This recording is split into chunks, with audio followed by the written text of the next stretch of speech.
जय श्री कृष्ण दोस्तों। गर्भ गीता बहुत ही अनोखा पाठ है।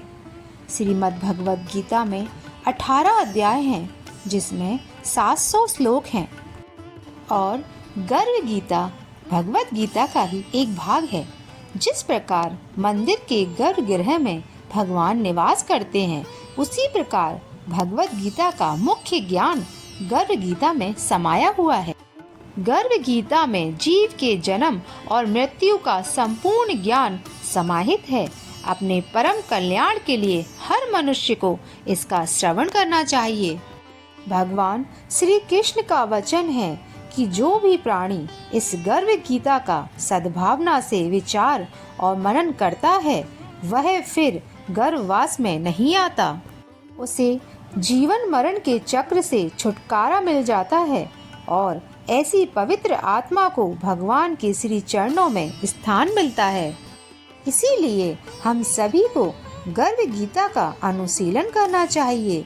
गर्भावस्था में माँ संतान का भाग्य निर्माण करती है।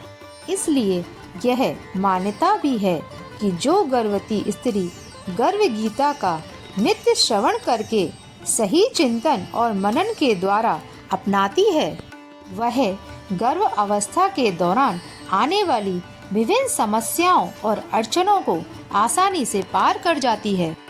उसका गर्भस्थ शिशु श्रेष्ठ बुद्धि, श्रेष्ठ आचरण और शुभ संस्कार ग्रहण करता है।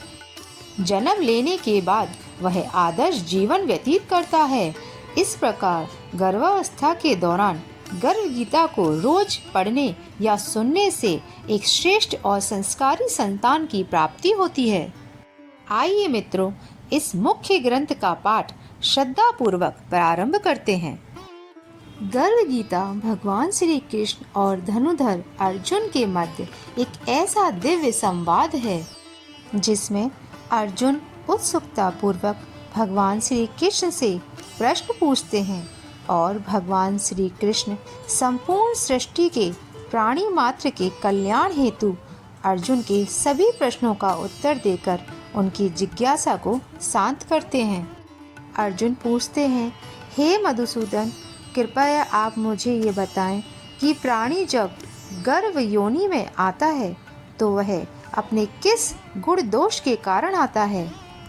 प्राणी जन्म से पहले गर्भ में कष्ट पाता है और जन्म के समय भी असहनीय पीड़ा पाता है। उसे बुढ़ापे में अनेक रोग हो जाते हैं और उसकी मृत्यु हो जाती है। अतः हे भगवान, कृपा करके मुझे यह बताएं कि वो कौन से कार्य हैं जिससे मनुष्य जन्म मृत्यु के दुखों से बच सकता है। श्री कृष्ण बोले, हे अर्जुन, बंधन तो उन प्राणियों की नियति है जो संसार में क्रियान्वित रहते हैं। जो प्राणी संसार में नष्ट होने वाले पदार्थों से प्रेम करते हैं, वे संसार की नश्वर वस्तुओं की इच्छा रखते हैं। यह पदार्थ मैंने पाया है और यह मैं पाऊंगा, ऐसी चिंता इस प्राणी के मन से उतरती ही नहीं है। आठों पहर वह माया को ही मांगता है। इस मृत्यु लोक में जन्म लेने के पश्चात प्रत्येक जीवात्मा इस संसार की माया से प्रेरित होकर भौतिक संसाधनों के बंधनों में बंध जाती है। वह अपना मुख्य उद्देश्य, जो कि सिर्फ ईश्वर की प्राप्ति है, उसे भूलकर परिवार, पुत्र, पुत्री, सगे संबंधी आदि के मोह में फंसकर रह जाती है। जन्म से लेकर मृत्यु पर्यंत तक इन सभी में फंसे होने के बाद जब जीव का अंतिम समय आता है, तो वह अपनी अधूरी इच्छाओं के बारे में ही सोचते हैं। ऐसा इस कारण होता है कि मानव जाति कभी संतुष्ट नहीं होती। उसे सदैव ही कुछ और की चाहत बनी रहती है। यही कारण है कि मनुष्य बार बार जन्म लेता है और बार बार मरता रहता है तथा यह चक्र निरंतर चलता रहता है। मनुष्य संसार की दौलत पाने की तो कामना करता है, परंतु भगवान की भक्ति से विमुक्त हो जाता है। इसलिए वह बार बार जीवन मरण और गर्व के दुख को भोगता है। अर्जुन कहते हैं, हे माधव, संसार की मोह माया से मुक्ति पाना तो बहुत कठिन है। बड़े बड़े ऋषि मुनि भी इसे पार नहीं पा सके, तो साधारण मनुष्य की तो बात ही क्या है। काम, क्रोध, लोभ, मोह, अहंकार, ये 5 ऐसे शत्रु हैं जिससे मानव दिन रात जूझता रहता है। कृपया करके यह बताएं कि इन सब से छुटकारा पाकर मनुष्य कैसे अपने आप को प्रभु की भक्ति की ओर मोड़ सकता है, क्योंकि यह मन तो मत मस्त हाथी की भांति है, टिक कर नहीं रहता। इसकी गति वायु के वेग से भी अधिक तीव्र है। हे जनार्दन, इस मत मस्त हाथी को कैसे वश में किया जाए, अर्थात मनुष्य को कौन से प्रयत्न करने चाहिए जिससे मन को भक्ति में लगाया जा सके। भगवान श्री कृष्ण कहते हैं, हे अर्जुन, ये मन निश्चय ही हाथी की भांति है और तृष्णा इसकी शक्ति है। मन इंद्रियों के वश में रहता है। जिस प्रकार मस्त हाथी को वश में करने के लिए महावत अंकुश का प्रयोग करता है, उसी प्रकार मन को काबू में करने के लिए ज्ञान रूप अंकुश का प्रयोग आवश्यक है। भक्ति और ज्ञान अभ्यास करने पर ही प्राप्त होते हैं। अर्जुन ने पूछा, हे जनार्दन, प्राणी आपकी भक्ति करने के लिए वन जंगलों में जाकर रमते हैं और कुछ सांसारिक मोह माया छोड़कर जगह जगह भटकते फिरते हैं। अतः हे प्रभु, इस बारे में कैसे पता चले कि आपकी भक्ति किस प्रकार प्राप्त हो। श्री कृष्ण कहते हैं, हे अर्जुन, जो प्राणी मुझे खोजने के लिए जंगलों में फिरते हैं वे सन्यासी व वैरागी कहलाते हैं। वे सर पर जटा बांधते हैं तथा भस्म लगाते हैं, लेकिन फिर भी वह मेरे दर्शन नहीं कर पाते, क्योंकि उनमें भक्ति व प्रेम नहीं है। वे अहंकार में डूबे हुए हैं तथा वैराग्य का अहम तो मेरी भक्ति पाने में बाधा डालता है। शुद्ध मन से भक्ति करने वाले सतत अभ्यासी जो काम, क्रोध, मोह, लोभ और अहंकार से परे हैं, मैं उन्हें ही दर्शन देता हूँ। अर्जुन पूछते हैं, हे मधुसूदन, मनुष्य इन 5 विकारों से ग्रस्त होकर अपने सांसारिक जीवन को नष्ट कर लेता है। हे माधव, वह कौन सा पाप है जिसके कारण किसी की पत्नी की मृत्यु अल्प आयु में ही हो जाती है, पिता के जीवित रहते हुए पुत्र को मृत्यु आ जाती है, और किस पाप के कारण व्यक्ति नपुंसक हो जाता है। भगवान बोले, हे अर्जुन, जो व्यक्ति किसी से कर्ज लेकर उसे चुकाता नहीं है, वह इस पाप कर्म से अपनी पत्नी को खो देता है। उसी प्रकार जो किसी की अमानत को नहीं लौटाता, उसके पुत्र मर जाते हैं। जो किसी व्यक्ति को सहायता करने का वचन देकर भी समय पर उसकी सहायता नहीं करता, वह नपुंसक हो जाता है। ये सभी भयंकर पाप हैं। अर्जुन ने फिर पूछा, हे माधव, मनुष्य किस पाप के कारण हमेशा रोगी रहता है और किस पाप के कारण बोझा ढोने वाले गधे का जन्म पाता है? मनुष्य किस कुकर्म के फलस्वरूप जघन्य पशु बनता है?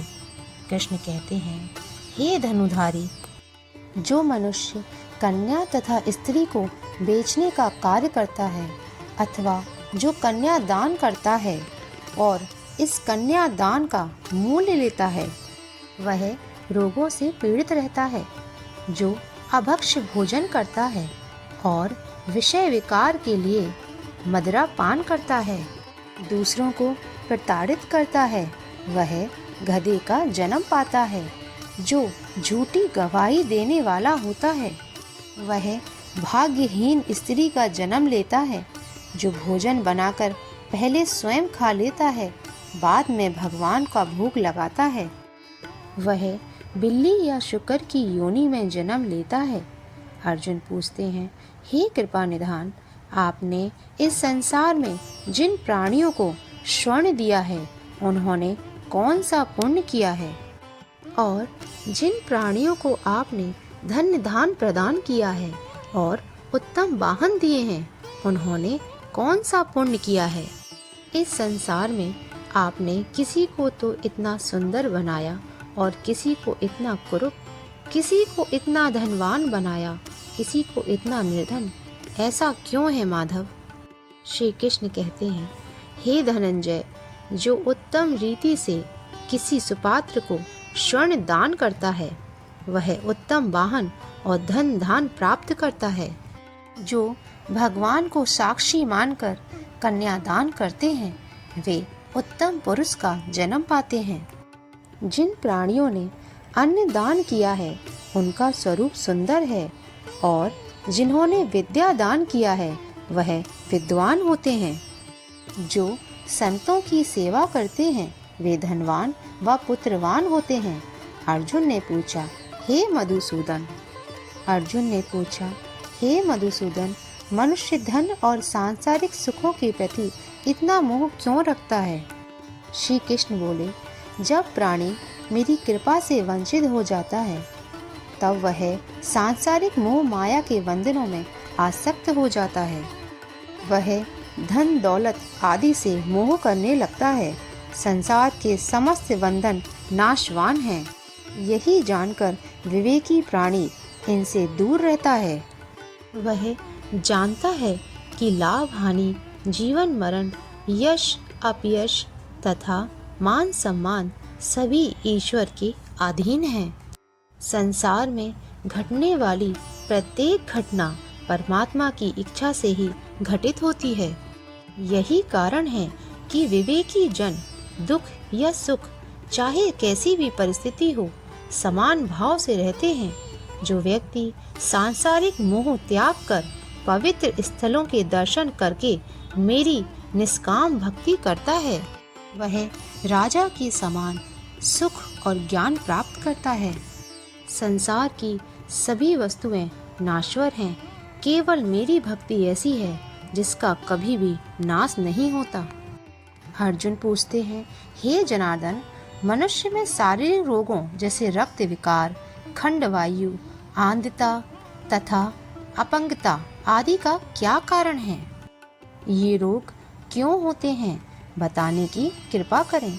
श्री भगवान बोले, हे अर्जुन, जो प्राणी मेरी भक्ति से विमुक्त होकर माया में लिप्त हो जाते हैं वे क्रोधी, रक्त विकारी, आलसी, दरिद्र, शील संयम रहित खंड वायु जैसे रोगों से ग्रसित हो जाते हैं।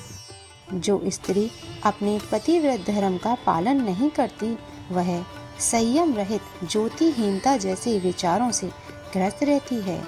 अर्जुन पूछते हैं, हे मधुसूदन, कृपा करके गुरु की दीक्षा के बारे में भी कुछ बताने का कष्ट करें।